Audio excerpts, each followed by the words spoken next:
मैं colonel Sophia Qureshi और मेरे साथ विंग कमांडर व्योमिका सिंह आज आपको 6 से 7 मई 2025 की रात 1:05 से 1:30 बजे के बीच भारतीय सशस्त्र बलों द्वारा अंजाम दिए गए ऑपरेशन सिंदूर के बारे में जानकारी देंगे। ऑपरेशन सिंदूर 22 अप्रैल को पहलगाम में हुए विभत्स आतंकवादी हमले के शिकार मासूम नागरिकों व उनके परिवारों को न्याय देने के लिए लॉन्च किया गया था। इस कार्रवाई में 9 टेररिस्ट कैंप्स को टारगेट किया गया और पूरी तरह से इसे बर्बाद किया गया। पाकिस्तान में पिछले 3 दशकों से टेरर इंफ्रास्ट्रक्चर का निर्माण हो रहा है।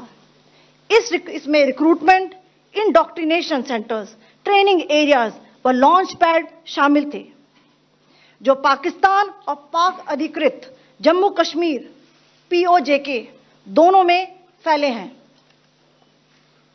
Operation Sindoor was launched by Indian Armed Forces to deliver justice to the victims of Pahalgam terror attack and their families. 9 terrorist camps were targeted and successfully destroyed. Over the last 3 decades, Pakistan has systematically built terror infrastructure. It is a complex web of recruitment and indoctrination centers, training areas for initial and refresher courses, and launch pads for handlers. These camps are located both in Pakistan as well as Pakistan-occupied Jammu and Kashmir areas.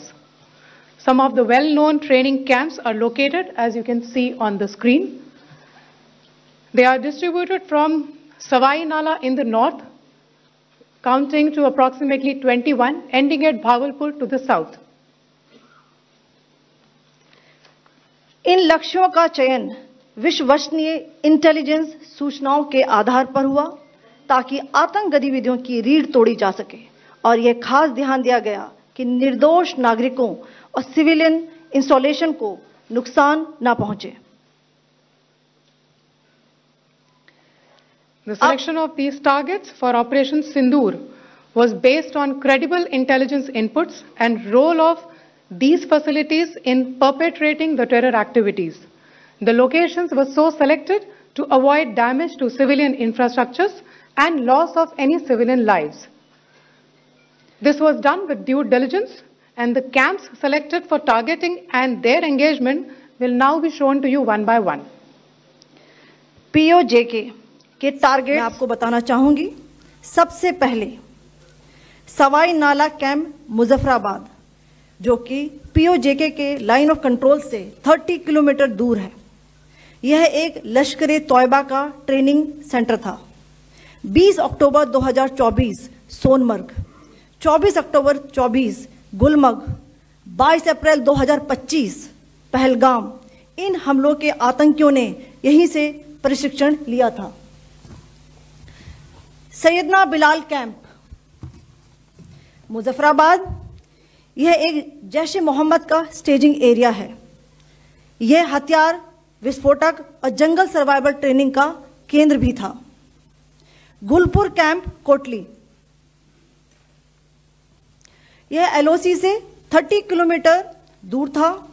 लश्कर तौयबा का base था, जो रजौरी, पुंछ में सक्रिय था। 20 अप्रैल 2023 को पुंछ में और 9 जून 2024 को तीर्थ यात्रियों के बस हमले में यहीं से आतंकी को ट्रेन किया गया था।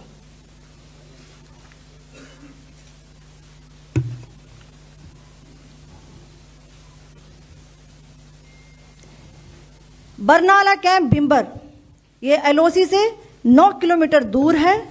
यहां पर हथियार, हैंडलिंग, IED व जंगल सर्वाइवल का प्रशिक्षण केंद्र था। अब्बास कैंप कोटली,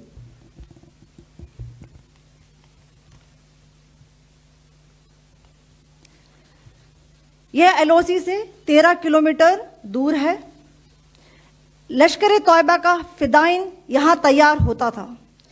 इसकी कैपेसिटी 15 टेररिस्ट को ट्रेन करने की थी।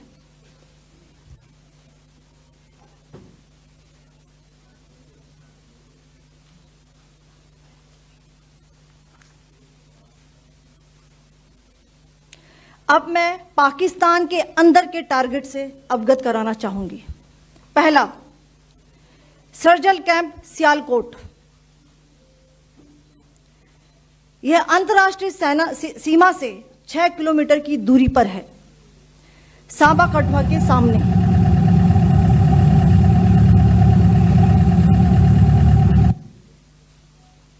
मार्च 2025 में जम्मू एंड कश्मीर पुलिस के 4 जवानों की जो हत्या की गई थी, उन आतंकवादियों को इसी जगह पर ट्रेन किया गया था। दूसरा, महमूना जाया कैंप सियालकोट। यह 18 से 12 किलोमीटर आईबी से दूर था। हिजबुल मुजाहिदीन का बहुत बड़ा कैंप था। यह कठुआ जम्मू क्षेत्र में आतंक फैलाने का नियंत्रण केंद्र था। पठानकोट एयरफोर्स बेस पर किया गया हमला भी इसी कैंप से प्लान और डायरेक्ट किया गया था। मरकज ताइबा मुरीद के, यह आईबी से 18 से 25 किलोमीटर दूरी पर है। 2008 के मुंबई हमले के आतंकी भी यहीं से प्रशिक्षित हुए थे।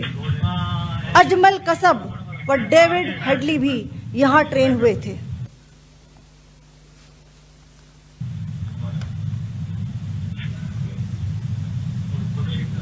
आगे दूसरा है।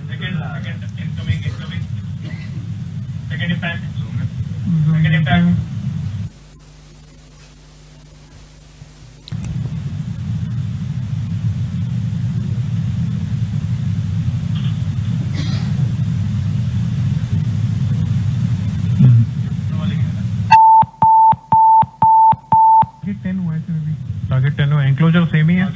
7 it is hit the target. हाँ हाँ।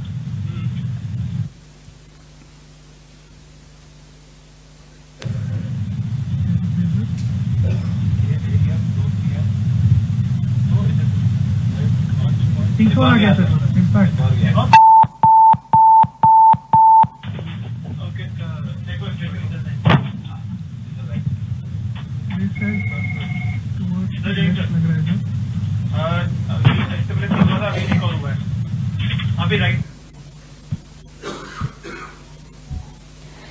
मरकज सुभान अल्लाह भावलपुर, यह इंटरनेशनल बाउंड्री से 100 किलोमीटर दूर है। जैश ए मोहम्मद का मुख्यालय था। यहां पर रिक्रूटमेंट, ट्रेनिंग व इंडॉक्ट्रिनेशन का केंद्र भी था। शीर्ष आतंकी अक्सर यहां आते थे।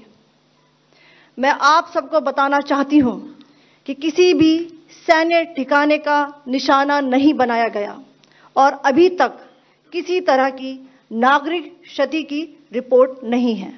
धन्यवाद। जय Hind. The strike on the terror camps were undertaken through precision capability, as shown to you. A niche technology weapons with careful selection of warheads was ensured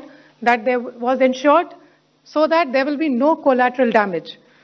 The point of impact in each of the target was a specific building or a group of buildings.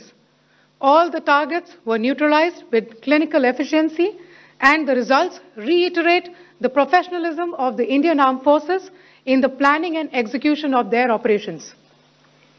No military establishments were targeted. India has demonstrated considerable restraint in its response.